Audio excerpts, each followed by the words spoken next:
নাযিল হয়েছে কার উপরে? বিশ্বনবী মুহাম্মদ রাসূলুল্লাহ সাল্লাল্লাহু আলাইহি ওয়াসাল্লামের প্রতি নাযিল হয়েছে। সুতরাং কোরআন যদি প্রশ্ন করা হয়, কোরআন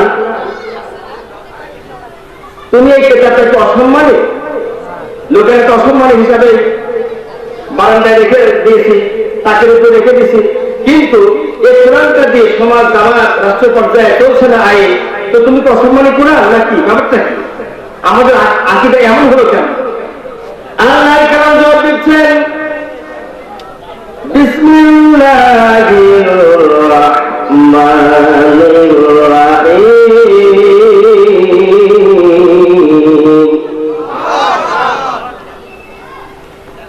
ইন্নাহু লাকুরআনুন কারীম।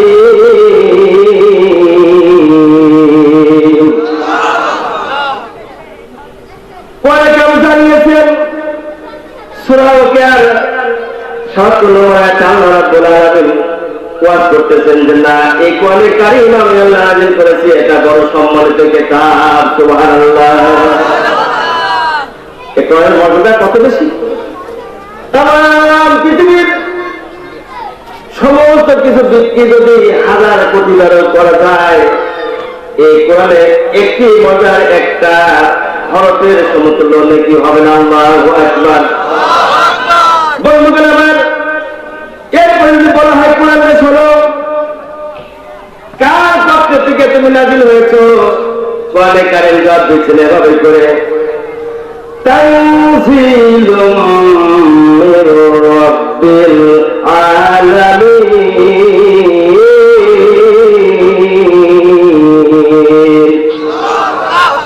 কোরআনে কারীম জবাব দেয়, পৃথিবীর মানুষেরা শোনো, দুনিয়ার মানুষেরা শোনো, বিশ্ব জাহান যিনি তৈরি করেছেন, সৃষ্টি করেছেন, সেই আল্লাহ রাব্বুল আলামিনের পক্ষ থেকে কোরআন নাযিল হয়েছে।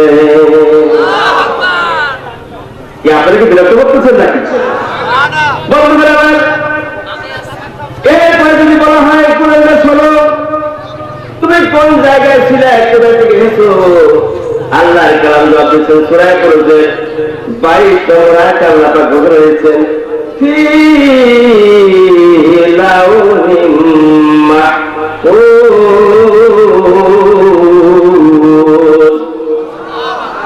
আল্লাহ পাক জানিয়ে দিলেন এই কোরআনে কারীম লাউহে মাহফুজের মধ্যে ছিল।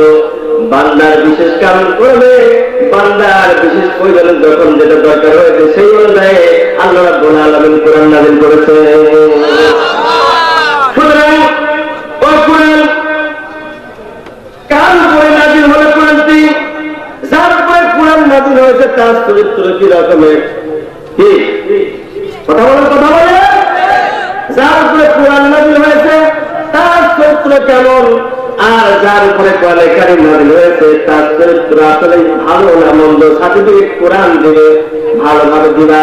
আর এই কোরআনে কারীমের মধ্যে আল্লাহ সর্বপ্রথমে যালিকাল কিতাবু লা রাইবা ফিহি সার্টিফিকেট দিয়ে দিলেন, সিলমারে এই কিতাবের মধ্যে কোনো ভুল নাই। সুন্দর বলুন সুবহানাল্লাহ।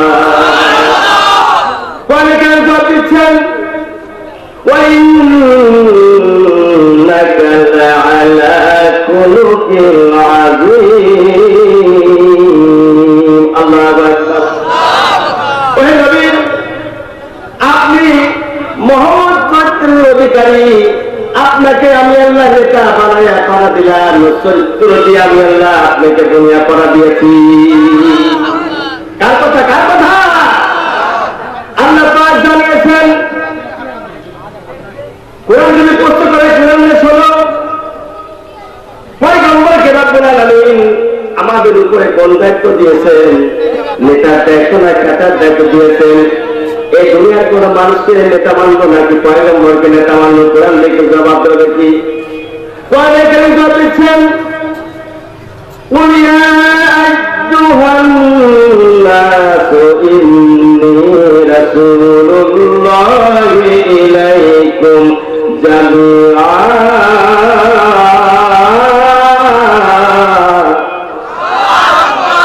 কোরআনে কারীম জবাব দিচ্ছেন, রে দুনিয়ার মানুষেরা, পৃথিবীর মানুষেরা শোনো, সূরা আরাফের 9 নম্বর পারা 7 পৃষ্ঠা 8 নম্বর লাইনে 17 নম্বর উপর 108 নম্বর আয়াতের তাফসীরে আজকে দ্বিতীয় খণ্ড থেকে আমরা আলোচনা করতেছি। কোরআনে কারীম জবাব দিচ্ছেন तमाम পৃথিবীর মানুষের উপরে আল্লাহ রাব্বুল আলামিন পয়গম্বরকে নেতা বানিয়ে পাঠা দিয়েছে। সুতরাং নেতা মানে কি? পয়গম্বরকে নেতা বানালেন। নেতা মানে তার আদর্শ মানার জন্য আল্লাহ রাব্বুল আলামিন পয়গম্বরকে নেতা বানালেন।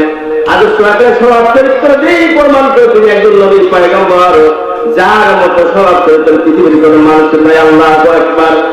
সুতরাং হে নবী, আপনাকে तमाम পৃথিবীর মানুষের উপরে সর্দার বা নেতা বানা পাওয়া দিলেন। তার মানে 1,24,000 পয়গম্বর মোতায়েন করে তোমরা জানতে আছে। সমস্ত নবীর সরকার আমাদের সরকার। সরকার মানে নেতা। সরকার মানে কি?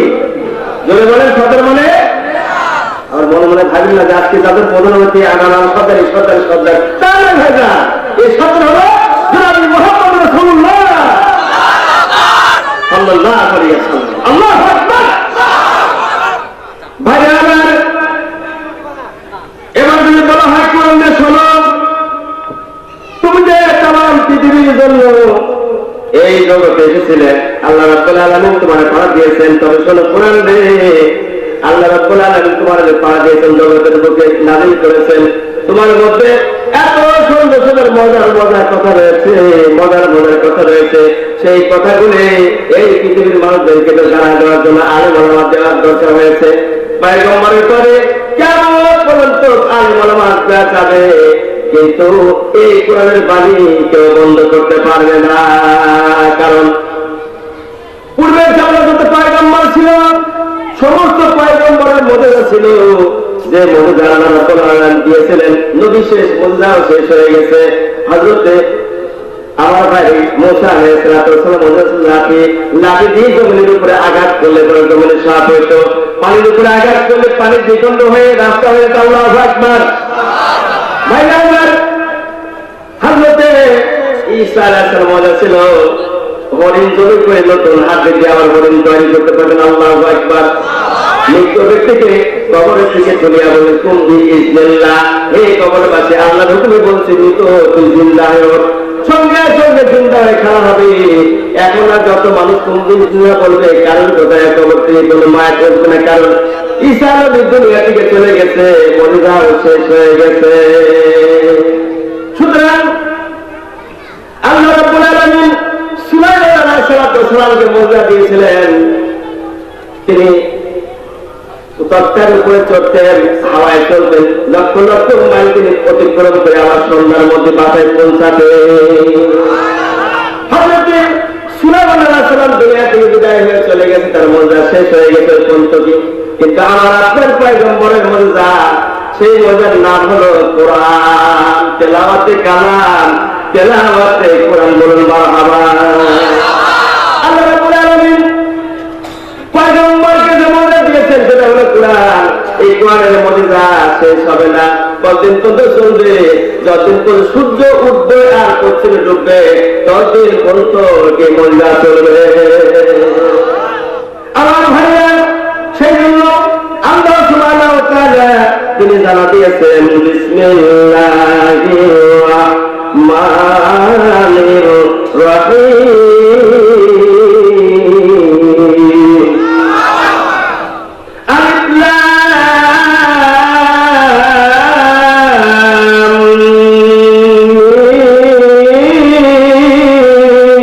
মিম। আমার ভাইরা, এগুলো হলো আল্লাহ রাব্বুল আলামিন দুনিয়ার উপরে আল মুকাদ্দাস হিসাবে আল্লাহ পাক নাযিল করেছেন। এর অর্থ আল্লাহ পাক ভালো জানেন। তবে তাফসীর কারকের যতগুলো তাফসীর আমি দেখেছি, তাফসীরে বাইজানি শরীফ, তাফসীরে মারিফুল কালাম, তাফসীরে ইবনে কাসির, তাফসীরে মুনির, তাফসীরে খাযিম, তাফসীরে বাইজানি শরীফ, যতগুলো আমি তাফসীর দেখেছি, প্রত্যেকটা তাফসীরের ভিতরে একই কথা লিখেছেন যে আলিফে আল্লাহ, আল্লাহ থেকে জিবরাইল সালামের উপরে আল্লাহর পক্ষ থেকে আল্লাহর ফেরেশতা জিবরাইল বিশ্ব নবীর উপরে কোরআন নাযিল করেছেন। এর অর্থ করার পরে বলেছেন আল্লাহ আলাম তিনি ভালো জানেন। এর অর্থ রব্বুল আলামিন ছাড়া আর তার পয়গম্বর ছাড়া কেউ বলতে পারবে না। আল্লাহ তাআলা জানিয়ে দিচ্ছেন দুনিয়ার মানুষেরা শোনো, পৃথিবীর মানুষেরা শোনো, তোমরা যখন বই লেখো, বইয়ের প্রথম পেজে বা শেষ পৃষ্ঠায় লিখে দাও, যেন যারা পড়ে তাদেরকে বলা হয়, তোমরা যারা পড়বা আমার বইয়ের মধ্যে ভুল হলে পরে আমাকে সতর্ক করে দিলে পরবর্তী সমাজ করার সময় আমরা সাবধান হয়ে নির্ভুল হয়ে এই কিতাবটা আবার এই বইটা লেখা হবে। আমার আল্লাহ রাব্বুল আলামিন কিতাব নাযিল করার পরে বলছেন, না আমার মধ্যে কোনো ভুল নাই। তাকবীর করে আপনার ইসলাম আকবার। তাকবীর করে রাব্বুল আলামিন এই কোরআন কারীম নাযিল করেছেন। আল্লাহ রাব্বুল আলামিন বলেন, যালিকাল কিতাবু লা রাইবা ফীহি। এই কিতাবের মধ্যে কোনো ভুল নাই, কোনো সন্দেহ নাই। তাহলে ভুলভাল সন্দেহ নাই, তাহলে কাদের জন্য কিতাব এটা? কোরআনের কারিমের মধ্যে আল্লাহ রাব্বুল আলামিন সূরা বাকারা ৩ নম্বর আয়াতের শেষ অংশে বলতেছেন, হুদাল লিল মুত্তাকিন।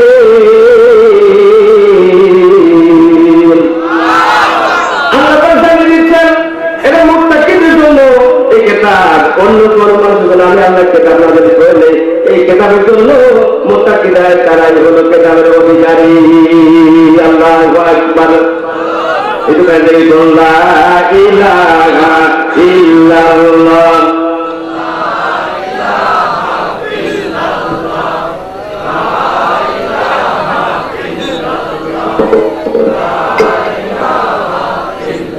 la ilaha illallah Muhammadur Rasulullah sallallahu alaihi wasallam. আমার ভাইরা, এরপর ৩ নম্বর আয়াত আমরা চলে যাই।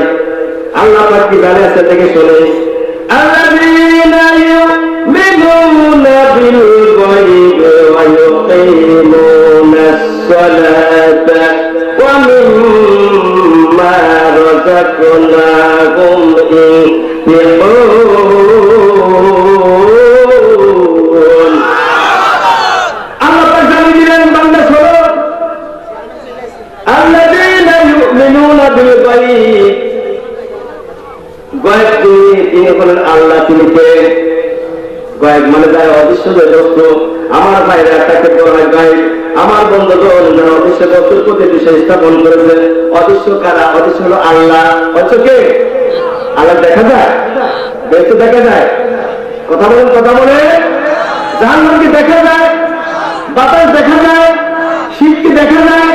এগুলো অদৃশ্য জিনিস, অনুভব করা যায়। আমার গায়ে শীত লাগতেছে, আমার যখন গরম লাগে শরীরে গরম লাগতেছে বলে অনুভব করা যায়। আমার রব্বুল আলামিন যিনি অদৃশ্য, তার দেখা যায় না, ফেরেশতাকে দেখা যায় না, আখিরাতে জান্নাত জান্নাতকে দেখা যায় না। এরাই হলো অদৃশ্য বস্তু। এর প্রতি যারা ঈমান আনবে তারাই হলো মুমিন মুত্তাকিন। আল্লাহু আকবার। এরপর বলা হচ্ছে কোরআনে শোনো, নামাজের বিষয়ে আল্লাহ পাক তোমার মধ্যে বলেছেন কিছু, কোরআনে কারীম জবাব দিচ্ছেন, বান্দা শোনো। আল্লাহ পাক বলেছেন, ওয়াকিমুনাস সালাতা।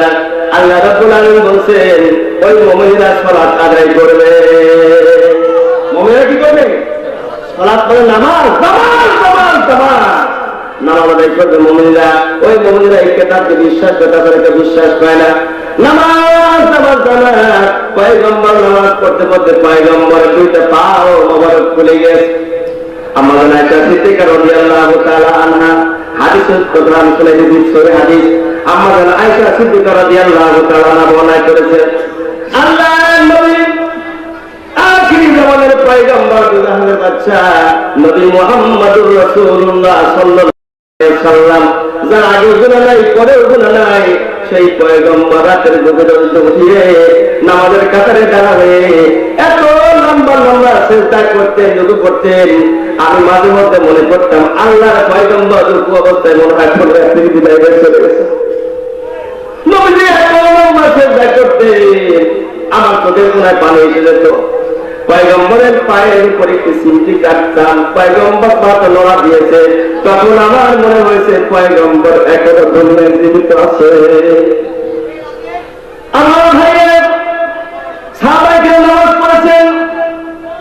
হযরত আলী রাদিয়াল্লাহু একবার জিহাদের ময়দানে গিয়ে তীর ঢুকলো পায়ের ভিতরে, কোন পরমে তার তীরটা বের করে গেল না। নামাজের ভিতরে যখন হযরত আলী রুকু সিজদার মধ্যে আছে, আল্লাহ রাব্বুল আলামিনের পয়গম্বর সাহাবীদের দেখে, ও সাহাবায়ে কেরাম, আমার আলীর পায়ের ভিতর থেকে এখন তীর বের করে দাও, আমার আলী কিছুই টের পাবে না। হযরত আলী নামাজের ভিতরে রয়েছে, আর ওই সময় সাহাবাদের মধ্যে একজন গিয়ে আল্লাহর বান্দা আব্দুল্লাহ তীরটা টান দিতে করলো।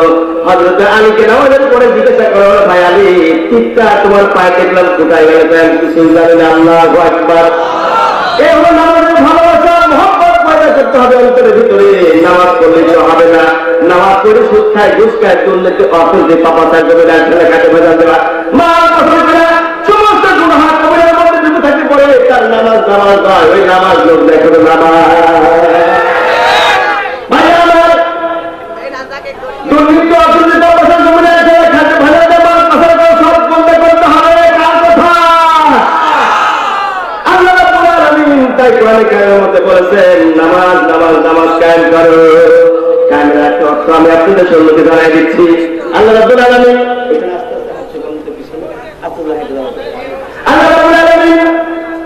পবিত্র কোরআনে কারিমের মধ্যে ঘোষণা করেছেন নামাজের বিষয়টা নিয়ে। 300 বার উঠতে আল্লাহ বলছে আকিমুস সালাহ, নামাজ কায়েম করো।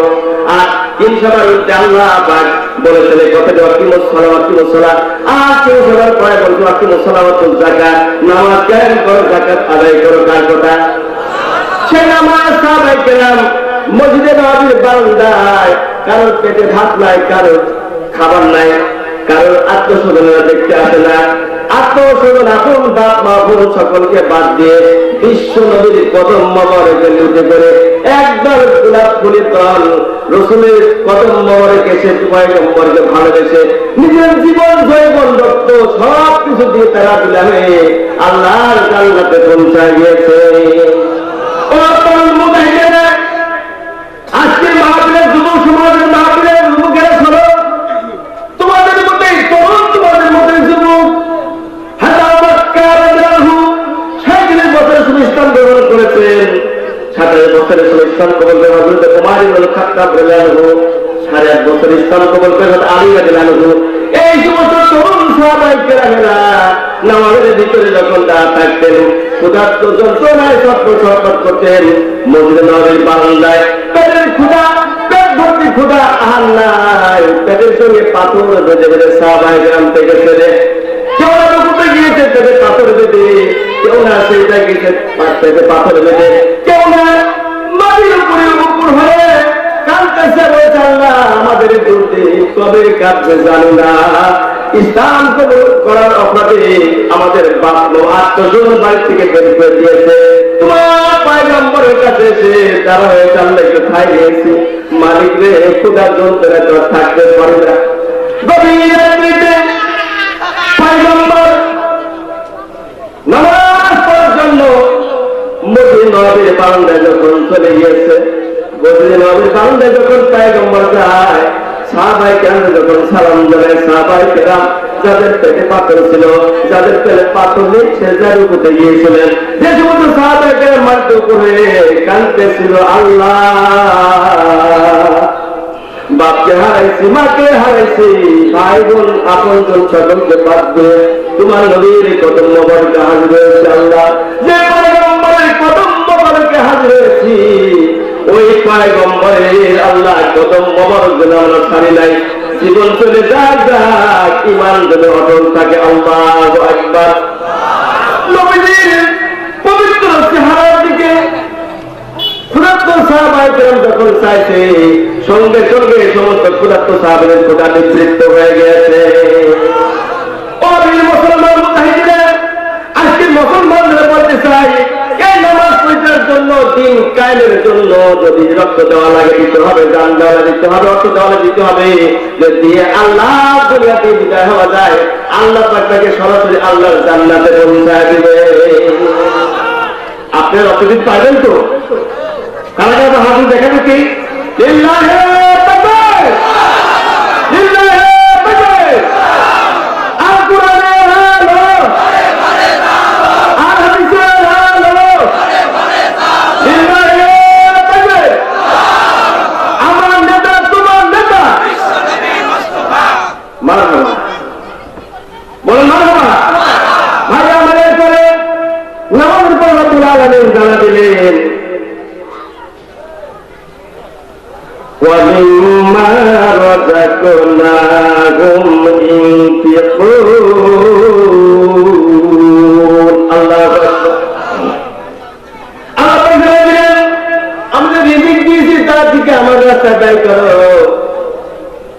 গত রাত্রে আগের রাত কোন রাত গেল?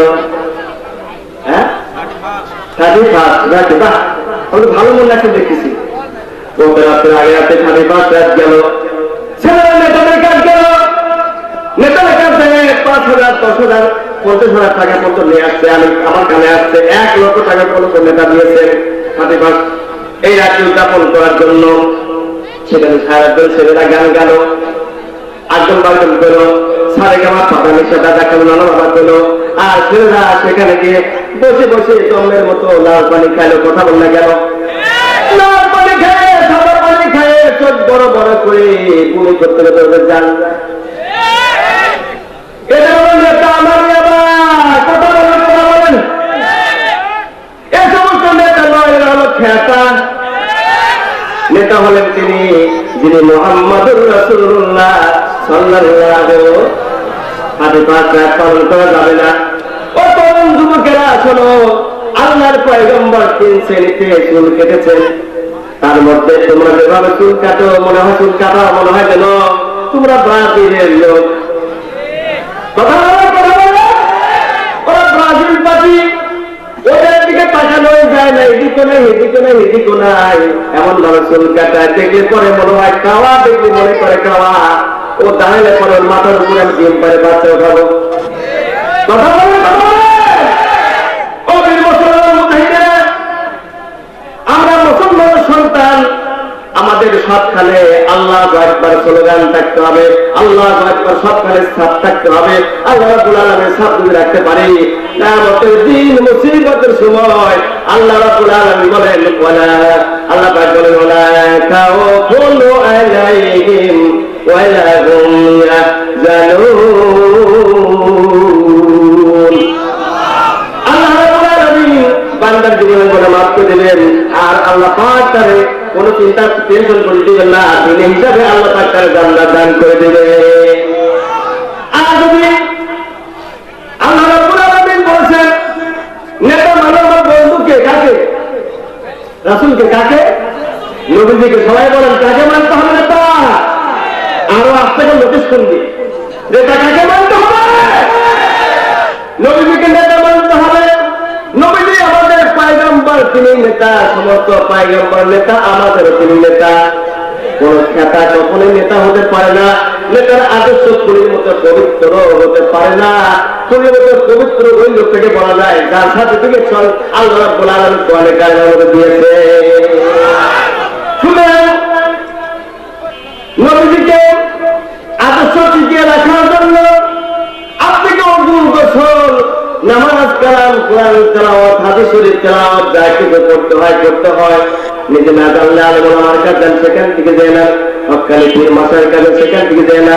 পয়গম্বরকে নেতা হিসাবে বললেন, নেতা হিসাবে না মনে করে কোথায় যাবেন? আল্লাহ রাব্বুল আলামিন তাও জানিয়ে দিচ্ছেন, বান্দা শোনো। আমার ভাইরা, বুখারী শরীফ লিখেছেন তিনি ইমাম বুখারী রাহমাতুল্লাহ আলাইহি, তিনি বলেন আল আদাবুল মুফরাদ বাবুল গাই, এই কিতাবের ভিতরে উল্লেখ করা হয়েছে যেন আল আদাবুল মুফরাদ বাবুল গাই, সেখানে বর্ণনা করা হয়েছে যদি কোন ব্যক্তি ইসলামী আন্দোলন করে কবরে না আসে, 6 কারণে 6টা ব্যক্তি সরাসরি আল্লাহর জাহান্নামে যাবে। তার মধ্যে 1 নম্বর কারণ, যার নেতা বিশ্ব নবী ছিল না, ইসলামী আন্দোলন না করে কবরে গিয়েছে, ও সরাসরি আল্লাহ রাব্বুল আলামিনের জাহান্নামে চলে যাবে। আলহামদুলিল্লাহ। আমরা কি জাহান্নামে যেতে চাই? জোরে বলে, আমরা কোথায় যেতে চাই? জান্নাতে যদি যেতে চাই, মুখে দাঁড়িয়ে রাখতে হবে, মাথায় টুপি করতে হবে, লম্বা জামা করতে হবে, পয়গম্বরের সুন্নাত অনুযায়ী হাতের নখ কাটতে হবে, পায়ের নখ কাটতে হবে, পয়গম্বরের সুন্নাত অনুযায়ী যতগুলো কাজ আছে সংসার থেকে শুরু করে পারিবারিক রাষ্ট্রে পর্যন্ত প্রতিটা জায়গার কাজ করতে হবে।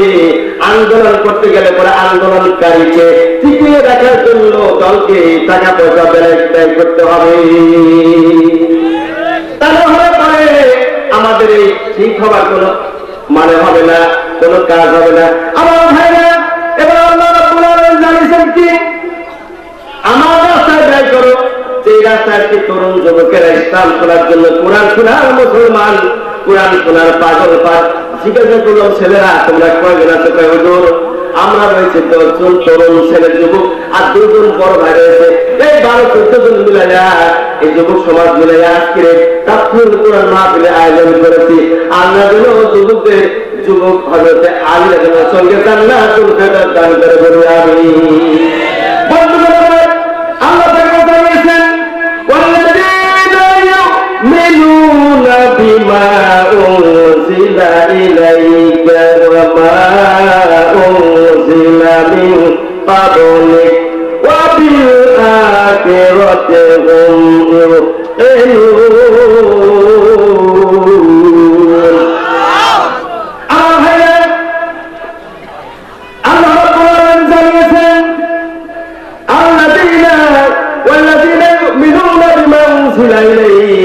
আল্লাহ পাক জানিয়েছেন, বান্দারা শোনো, যারা বিশ্বাস স্থাপন করে তোমার প্রতি যা অবতীর্ণ হয়েছে। অবতীর্ণ হয়েছে কি? আরো বলে বলেন কি অবতীর্ণ হয়েছে? এই কোরআন যারা বিশ্বাস স্থাপন করে অবতীর্ণ হয়েছে। এই কোরআনের মধ্যেই আল্লাহ রাব্বুল আলামিন বলেছেন, তোমরা আল্লাহর পয়গম্বরকে নবী মানো, আমার আল্লাহকে অদেখা, যিনি অদেখা বিশ্ব, সেই আল্লাহ রাব্বুল আলামিন যাকে দেখা যায় না তাকে স্রষ্টা হিসেবে মেনে নিতে পারো। তোমরা মুমিন, তোমরা মুমিনের কাতারে তোমাদের নামটা লেখা হয়ে যাবে। 2001 সালে বাংলাদেশে একটা ঘটনা ঘটে গেল, অবাক কাণ্ড। অনেক মানুষ সেটা জানে না, অনেক মানুষ সেটা বুঝে নাই, জানতেও পারে নাই। আমার ভাই রাতে বিরক্ত হচ্ছে না তো? বলবো বলবো বন্ধুগণ, 2001 সালে একটা অবাক ঘটনা ঘটে গেল বাংলার জমিনে। হিন্দু মেয়ের নাম, তার পলি, নাম কি? পলি। বান্ধবীর সাথে যায়, বান্ধবীর সঙ্গে বেড়ায়, তিনি আগাতে বলে, বান্ধবী রে তোমাদের এই হেজাবটা পরে এত সুন্দর লাগে, আমার কাছে খুব মজা লাগে। তোমরা যে বোরকা পরো আমার কাছে খুব মজা লাগে। এই বোরকার হিজাব এত সুন্দর আমার কাছে লাগে, কি বলবো। আমার আব্বা মা ইহুদি নাসারা বৌদ্ধ খ্রিস্টানদের সাথে থাকিয়া আমাকে ইসলামের কোন সুঘ্রাণ নেওয়ার জন্য সুযোগ করে দেওয়া হয় না। বান্ধবী রে তোমরা একটু দয়া করে আমাকে ইসলাম সুশিক্ষায় শিক্ষিত করে গড়ে তোমরা কেন? তোমাদের নামাজ কালাম থেকে শুরু করিয়া কুরআন তেলাওয়াত আমার কাছে পাগল পার মনে হয়। আমার মনে হয় যেন আমি কোরআনের কারণে সব সময় শুয়ে থাকি। বান্ধবীরা বললেন, বললে ইসলাম কবুল করো, তাহলে কোরআন তোমাকে উপহার দেবে আল্লাহ পাক জান্নাত। মেয়েকে বলে, বান্ধবী রে জীবনে এত গুনাহ করেছি, মূর্তির উপরে ঈমান নিয়া মূর্তি পূজা করেছি, সেখানে গিয়েছে পূজা করেছি। মুসলমান তো পূজা মন্দিরে যায়, যায় কি যায় না?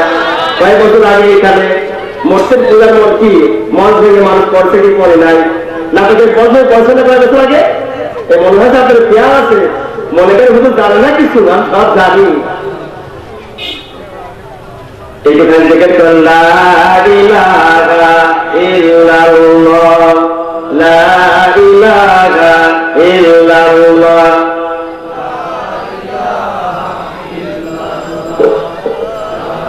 লা ইলাহা ইল্লাল্লাহ মুহাম্মাদুর রাসূলুল্লাহ সাল্লাল্লাহু আলাইহি ওয়াসাল্লাম।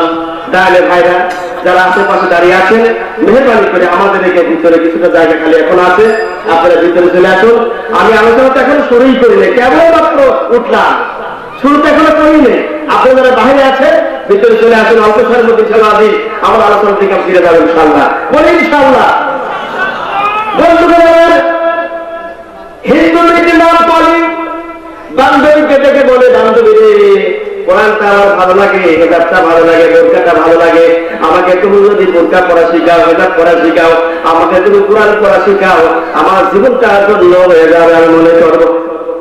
ওই মেয়েটি বান্ধবীর কাছ থেকে থেকে আলিফ বা তা থেকে, আজ আলিফ, কাল আলিফ, পরশু আলিফ, পরদিন বা, তারপরে তা, তারপরে সা, এমন করে করে 29টা হরফ শিখে ফেললো, 17টা মাঠের মুখস্থ করে ফেললো, 10টি 3টি আপনার মদের হরফ শিখে ফেললো, মোট 10 প্রকার মদ তিনিও তাও শিখে ফেলা দিলেন। এমন করে করে মেয়েকে যখন কোরআনে কারিম শিখে ফেললেন, শিকার করে এই মেয়েটি কোরআনে কারিমা 30 পারার হাফেজা হয়ে গেল। এখনকার মা বোন 30 পারার হাফেজা দূরের কথা, ওরা রাস্তায় দিয়ে বেড়ায়, আর কয় মনিগুলা টেস্টারে খাইছে, কি করে খাইলে মনিগুলা কাম পায় না, খাই খালে আমার ভয় আর তোমার ধর্ম কেন? আগের দিনে পড়েছি খালি নুন খালি মনির উপরে এক লোকটা কথা বলে এখন দেখা যায় মেয়েদের প্যাট খালি বুক খালি কপালের উপরে কথা বলার পরে কপালের উপরে ভাই কথা কি বানায় বলেন নাকি? হুজুরা যদি একটু আগে যায় করে দাওয়াত পাইছে তাড়াতাড়ি যাইতেছে ব্যাগ করার জন্য, আবার যদি আস্তে আস্তে তাই কোনো যদি হুজুর বাগাইছে হাঁটতেই বাচ্চারা তুমি ওটা হাঁটতেছে। এই যে দোষগুলি বল এখানে হুজুরদের হক কথা বললে পরে কিন্তু মারে হাতে ধরে পায়ে ধরে বলি কিয়ামতের দিন আলেমরা ছাড়া তোমাদের জন্য কিন্তু কোনো রকমের সুপারিশ করতে পারবে না। কারণ একজন হক্কানি আলেম আল্লাহর পয়গম্বর যখন আল্লাহ পাক তার পয়গম্বরের মাধ্যম দিয়ে যখন এক একজন মানুষকে সুপারিশ করার জন্য উপহার দেওয়া হয় সময়টা, তখন আলেম ওলামায়ে শ্রেণীর দল তারা জান্নাতের জন্য আগে সুপারিশ পাবে। ওরা এগুলো তারা আলে পাবে 40 জন করে মানুষ জান্নাতে নিয়ে যেতে পারবে। সুতরাং আলেমদের বিরুদ্ধে কোনো কথা চলবে না, আলেমদের বিরুদ্ধে কথা বলা যাবে না। আলেমদের বিরুদ্ধে যদি কথা বলা যায় আল্লাহ রাব্বুল আলামিন বরদাস্ত করবেন না। বাংলাদেশে এক পুলিশ নামতার আলতার মুসলমানদের উপরে কি বলে গাড়ি দিল যেন রাজাকারেরা এদেরকে পাকিস্তানে পাঠাইতে হবে। কথা বলতে কেন? পাকিস্তানে পাঠাইতে হবে, এবার রাজাকারদেরকে হাত ধরতে হবে। মনে বাবা জায়গায় বাস করি ও বাবা জায়গায় দাদার জায়গায় দাদা আলাদা কথা ছিল ঠিক। এই জায়গা সাহাবি সাহাবুল বাইশ বস্তানি হাফিজুর রহমাতুল্লাহের জায়গা, এটা রহমতুল্লাহের জায়গায় বাংলাদেশের আল্লাহু আকবার। তুমি আজকে হাত ভাঙতে চাও, মনে রেখে দিও হাত ভাঙার আগে তুমি তো চিন্তা করে একবার বিবেচনা করতে পারছো না। কেন তুমি বিবেচনা করলে না? বাংলা জমির এক ফ্যামিলি আসলে না চলতো, ইসলামের রাজ কায়েম থাকতো, তোমার জিব্বাটা টান দিয়ে বের করে কুত্তাকে খাওয়া দিতাম। এরপরে চিন্তা করলো না, ওই আপনার তাকে আপনার চিন্তা করলো না, ওই কাজ থেকে বাঁচতে থাকতো আমাদের খায় আমাদের পরে আমাদের টাকা নিয়ে কি হয়েছে আজকে মুসলমানদের গালি দেয়। পিছন বিক্রি পুজাইছি পিছনে তোকে দৌড়ায় পড়ায় যেতে হবে, এমন এক সময় আসবে জুতা পড়ানোর সময় তোর হবে না। আমার ভাইরা আমি বলি তাকে একটা শুনে রাখ, তুই যদি জনগণের যদি প্রহরী থাকতি সরকারি নিয়ন্ত্রণ না থাকতে তোকে 132টা গাছ ভেঙে দিতাম। এই দুনিয়াটা থাকতোই। তোর এত বড় সাহস, তোর বাপ যদি বিয়ে করার সময় আলেম ডাকতো, তুই হতে যার সন্তান। তোর বিয়ে করার সময় আলেম ডাকতো, তোর সন্তানটা হতো যার সন্তান, তোর স্ত্রী হতো বেশ্যা। জুলুম করি পাগল চাই তুই পাকিস্তানে, পাকিস্তান তোর বাবার জায়গা নয়, এ দেশটা আলেম ওলামার জায়গা।